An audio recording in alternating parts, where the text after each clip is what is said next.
ఉన్న బంగారాన్ని విడిపించి ఆ రోజు ఆన్లైన్ రేటుకే మేము కొంటాం. Sharma gold company.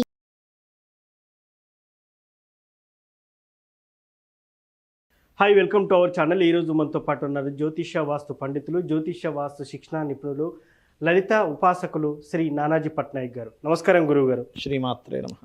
సార్, పంచగ్రహ కూటమి జూన్ 5 లేదా 6వ తారీఖు ఏర్పడబోతుంది. దీనివల్ల కరోనా లాంటి విపత్తు మళ్ళీ పునరావృతం కాబోతుంది అని అంటున్నారు. సో ఇది ఎంతవరకు వాస్తవం? నిజంగానే మళ్ళీ అలాంటి విపత్తులు మనం చూడబోతున్నావా? మరోసారి దేశానికి తాళం పడబోతుందా? అసలు దీనిపై మీరు చెప్పేది ఏంటి అసలు? తప్పకుండా అండి. ఫస్ట్ ఆఫ్ ఆల్ ఏంటంటే మనకి ఒకటే గుర్తుపెట్టుకోండి, అటువంటి విపత్తులు రావాలి అంటే అది అసలు అప్పుడున్న కాంబినేషన్ ఏంటి?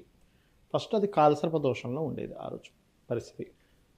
ఓకే, సో కాలసర్ప దోషంలో ఉండి శని గురువులు ఇద్దరు మకరంలో కలిశారు.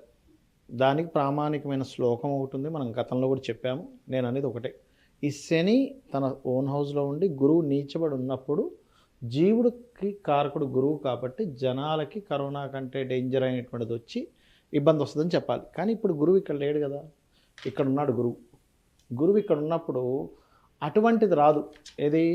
ఏదో కరోనా లాంటి భయంకరమైన వ్యాధులు కొన్నిసార్లు వేరే దేశంలో వచ్చాయి, అట్లాంటివి వస్తాయి. మన దేశానికి మాత్రం లేదు, గుర్తుపెట్టుకోండి. ఎందుకు? మనది మకర రాశి తీసుకుంటాం.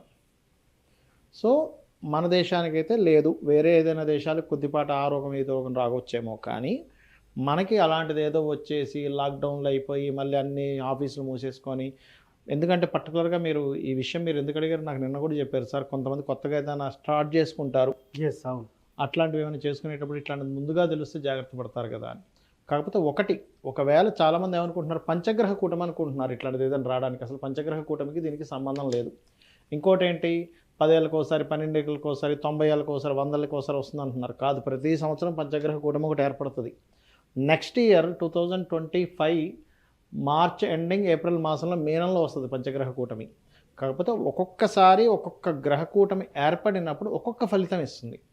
అయితే ఈసారి ఈ గ్రహకూటం వల్ల గవర్నమెంట్ కొన్ని నిర్దిష్టమైనటువంటి కొన్ని నిర్ణయాలు తీసుకుంటాయి. ఎందుకంటే ఈ రవి ఇక్కడికి వెళ్ళి తన రాశి నుంచి దశమ స్థానంలోకి వెళ్ళాడు, అంటే తన పొజిషన్ నుంచి 10th హౌస్లోకి వెళ్ళాడు ఆయన.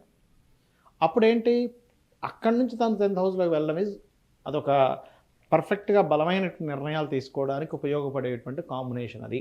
ఓకే, ఈ రాహు ఇక్కడ ఉన్నందుకు, ఈ శని కుజులు ఇలా ఉన్నందుకు ఇది మీకు ఎటువంటి వాతావరణాన్ని తీసుకొస్తుందంటే కొద్దిగా యుద్ధ వాతావరణాన్ని, లేదా విపరీతమైన ఎండలు, లేదా విపరీతమైన వర్షం.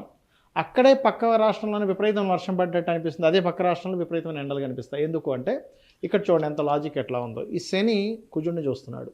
ఓకే, ఇది ఫైరీ సైన్, అగ్నితత్వ రాశిలో ఉన్నాడు కుజుడు.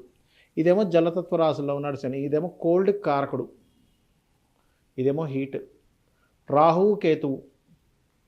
ఇప్పుడు మనకు కామన్గా జూన్ అనగానే ఏమవ్వాలి, కామన్గా వర్షాకాలం స్టార్ట్ అయిపోవాలి. వర్షం పడుతున్నట్టే అనిపిస్తే ఒకరోజు విపరీతమైన ఎండాకాలం వచ్చినట్టు విపరీతమైన ఎండలు వచ్చేస్తాయి. ఎందుకు? తన స్థానంలో తనుండి తన ప్రతాపం చూపిస్తాడు శని. ఓకే, ఈ కుజుడు స్థానంలో కుజుడిని ప్రతాపం చూపిస్తాడు.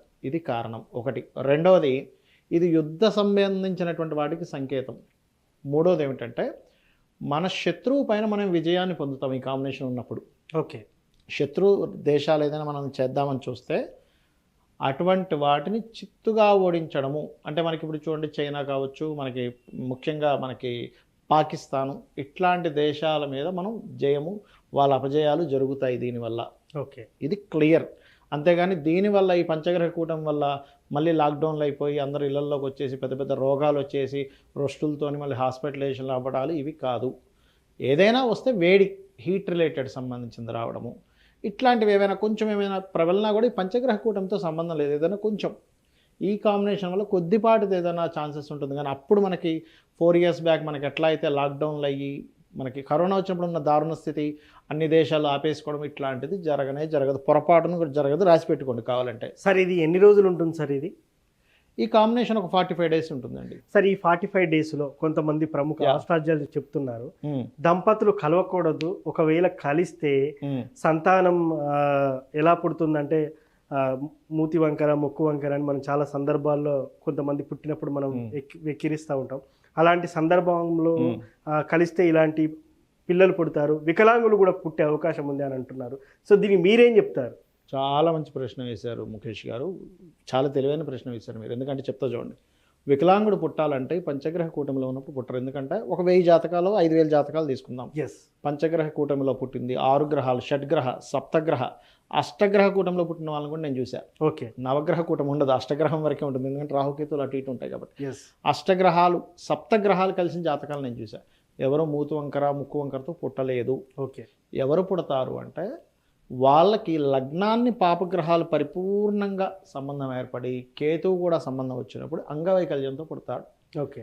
అందుకని ఆ కాంబినేషన్ లేకుండా ఎప్పుడైనా, ఇప్పుడు చూడండి డాక్టర్ గారు మనకు ఆపరేషన్ అనండి తప్పదు, ఇంకా మీరు ఆపరేషన్ చేంజ్ చేసుకోండి అన్నప్పుడు అప్పుడు ఏం చేస్తారంటే ఆ కాంబినేషన్ లేకుండా చూసుకుంటారు.